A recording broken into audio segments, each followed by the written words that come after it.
Halo, Assalamualaikum warahmatullahi wabarakatuh. Semoga kita dalam keadaan sehat sentosa. Bulan November ini adalah bulan pahlawan, di mana pertempuran 10 November menandai Hari Pahlawan. Bagaimana pertempuran 10 November itu? Teman-temanmu akan bercerita seperti ini.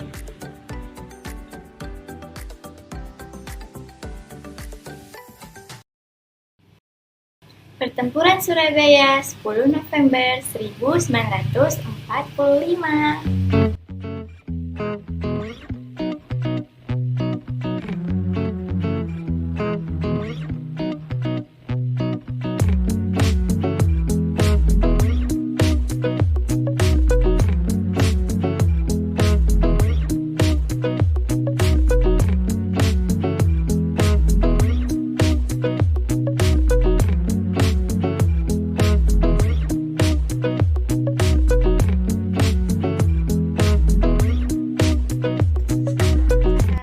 Assalamualaikum warahmatullahi wabarakatuh. Saya Cantika Salsabila Khiansa Orli dari kelas 9F nomor absen 7 dari SMP 81 Jakarta tahun ajaran 2020-2021. Dalam video kali ini, saya akan menceritakan peristiwa Surabaya 10 November 1945. Selamat menyaksikan. Pertempuran Surabaya 10 November 1945 merupakan pertempuran antara pihak Indonesia dengan pihak tentara Inggris yang berlangsung di Surabaya. Peristiwa ini terjadi karena tewasnya Brigadir Jenderal Malabi. Awal mulanya, mobil bak yang ditumpangi oleh Brigadir Jenderal Malabi berpapasan dengan pasukan milisi dari Indonesia. Kemudian, kedua pihak tersebut terdapat kesalahpahaman yang mengakibatkan adanya tembak-menembak antara Brigadir Jenderal Malabi dengan pasukan milisi Indonesia. Dan di situ, Brigadir Jenderal Malabi tewas karena ditembak oleh salah satu pasukan dari milisi Indonesia dan mobilnya hangus terbakar karena ledakan granat dan menyebabkan jenazah Brigadir Jenderal Malabi sulit ditemukan atau dikenali. Kematian Brigadir Jenderal Malabi menyebabkan pihak Inggris marah pada pihak Indonesia dan mengeluarkan ultimatum yang dibuat oleh Mayor Jenderal Eric Gordon Robert Mansard yang merupakan pengganti dari Brigadir Jenderal Malabi. Isi dari ultimatum adalah semua pimpinan di Indonesia dan orang Indonesia yang bersenjata harus melapor dan meletakkan senjatanya di tempat yang telah ditentukan. Batas waktunya jam 6 pagi, WIB waktu Indonesia Barat pada 10 November 1945. Hal ini pun ditolak oleh rakyat Indonesia karena telah menghina kemerdekaan Indonesia. Kemudian datanglah Bung Tomo yang merupakan pemimpin revolusioner yang dihormati di Indonesia dan menjadi pimpinan dalam pertempuran Surabaya 10 November 1945. Selain Bung Tomo, ada lagi dan banyak tokoh pejuang yang hadir pada pertempuran Surabaya ini. Contohnya yang berlatar belakang agama seperti KH Hashim, KH Wahab, dan lain sebagainya. Awalnya, pertempuran ini sangat tidak teratur dan tidak terkoordinir. Tapi, makin hari ke hari, pertempuran ini jadi terkoordinir dan teratur. Pertempuran ini berlangsung selama 3 minggu dan menghabiskan banyak korban. Setidaknya 6.000 sampai 12.000 menjadi korban pada pertempuran Surabaya ini. Dan 200.000 orang mengungsi dari Surabaya. Seperti yang diketahui, pertempuran ini banyak memakan korban, setidaknya 6.000 sampai 12.000 korban, termasuk para banyak tokoh-tokoh yang gugur dalam pertempuran ini. Maka dari itu, pertempuran Surabaya ini disebut juga dengan Hari Pahlawan oleh bangsa Indonesia sampai sekarang ini. Sekian dari saya, mohon maaf jika ada kesalahan kata, kurang lebihnya mohon maaf. Wassalamualaikum warahmatullahi wabarakatuh. Terima kasih. Assalamualaikum warahmatullahi wabarakatuh. Saya Jaksi Naura Susanto dari kelas 9A nomor absen 9 SMP 81 Jakarta tahun ajaran 2020-2021. Dan pada kesempatan kali ini saya akan menceritakan tentang pertarungan 10 November di Surabaya. Peristiwa ini biasa dikenal dengan Pertempuran Surabaya. Peristiwa ini terjadi mulai dari tanggal 27 Oktober 1945 sampai dengan 20 November 1945. Ini terjadi di Surabaya, Indonesia. Tokoh-tokoh yang terlibat dalam peristiwa tersebut antara lain Bung Tomo, Kiai Haji Hasyim Asyaris, dan juga Kiai Haji Wahab Asbullah. Selain itu banyak juga kiai-kiai lainnya yang ikut serta dalam membantu pertarungan tersebut. Pertempuran Surabaya 10 November 1945 merupakan pertempuran yang dilakukan oleh tentara Indonesia dengan milisi pro kemerdekaan Indonesia dengan melawan tentara Inggris. Peristiwa ini dimulai dengan datangnya NICA atau Netherlands Indian Civil Administration ke Indonesia yang diikuti dengan tentara-tentara Belanda.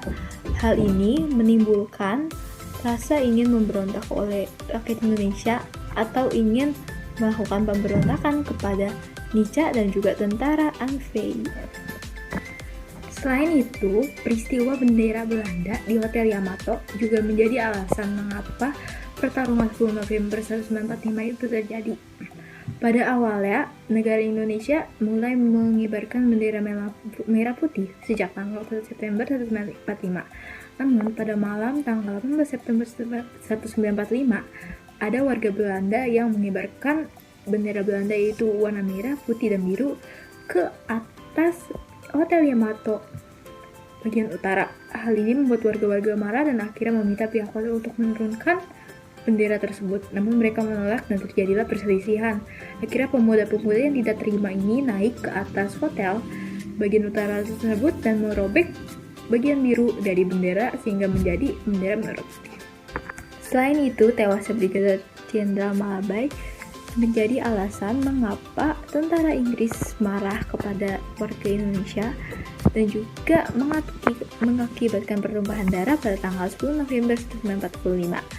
Pertumpahan darah ini awalnya dimulai dengan tentara Inggris yang menyuruh warga Indonesia yang mempunyai senjata untuk menyerahkan diri dan juga senjatanya. Namun, warga Indonesia ini tidak terima karena mereka menganggap Indonesia sudah ada dalam suatu kesatuan sehingga tidak bisa lagi untuk disuruh-suruh dari yang lainnya. Sehingga terjadilah penyerangan kepada warga Indonesia oleh tentara Inggris pada tanggal 10 November 1945 di pagi hari. Pertarungan ini terjadi selama 3 minggu dan ada sekitar 6.000 sampai 16.000 warga yang ikut bertarung yang meninggal dan juga ada lebih dari 200.000 warga sipil yang berpindah dari Surabaya ke wilayah lainnya. Sekian yang dapat saya sampaikan, mohon maaf jika ada kesalahan, salah kata atau salah yang lainnya. Wassalamualaikum warahmatullahi wabarakatuh. Assalamualaikum warahmatullahi wabarakatuh. Nama saya Maisha Zalpasfara dari kelas 9D absen 15. Di video kali ini saya akan bercerita tentang pertempuran Surabaya tanggal 10 November 1945. Terjadinya pertempuran di Surabaya diawali oleh kedatangan atau mendaratnya Brigade 29 dari Divisi India ke-23 di bawah pimpinan Brigadir Maladibi pada tanggal 25 Oktober 1945. Namun, kedatangannya tersebut mengakibatkan terjadinya kerusuhan dengan pemuda karena adanya penyelewengan kepercayaan dari pihak sekutu. Pada tanggal 27 Oktober 1945, pemuda Surabaya berhasil memporak-porandakan kekuatan sekutu. Bahkan hampir menghancurkannya. Kemudian untuk menyelesaikan insiden tersebut diadakannya perundingan. Namun pada saat perundingan terjadi insiden Jembatan Merah dan Brigadir Malabi tewas. Pada tanggal 9 November 1945, tentara sekutu mengeluarkan ultimatum yang isinya agar para pemilik senjata menyerahkan senjata kepada sekutu sampai tanggal 10 November 1945 pukul 6. Ultimatum itu tidak dihiraukan oleh rakyat Surabaya. Akibatnya, pecahlah Perang Surabaya pada tanggal 10 November 1945. Pemuda Surabaya melakukan perlawanan dengan menyusun organisasi secara teratur di bawah komando Sungkono. Bung Tomo melalui siaran radio mengobarkan semangat perlawanan pemuda Surabaya agar pantang menyerah kepada penjajah. Misalnya, slogan revolusi, merdeka atau mati. Pertempuran ini merupakan pertempuran yang paling dahsyat yang menekan korban sebanyak 15.000 orang. Peristiwa 10 November ini diperingati sebagai Hari Pahlawan oleh seluruh bangsa Indonesia.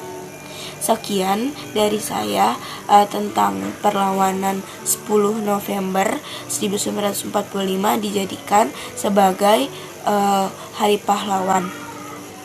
Wassalamualaikum warahmatullahi wabarakatuh. Ya, demikianlah teman-temanmu bercerita tentang pertempuran 10 November. Nah, tugasmu adalah kamu membacakan puisi tentang kepahlawanan, yaitu puisi karya Chairil Anwar. Kamu pilih salah satu. Judulnya Aku atau Kerawang Bekasi. Videokan sama seperti teman-temanmu bercerita itu. Sebutkan nama, kelas, nomor absen, sekolah, dan tahun pelajaran. Terima kasih, selamat bekerja. Assalamualaikum warahmatullahi wabarakatuh. Tetap terapkan protokol kesehatan. Salam Pancasila.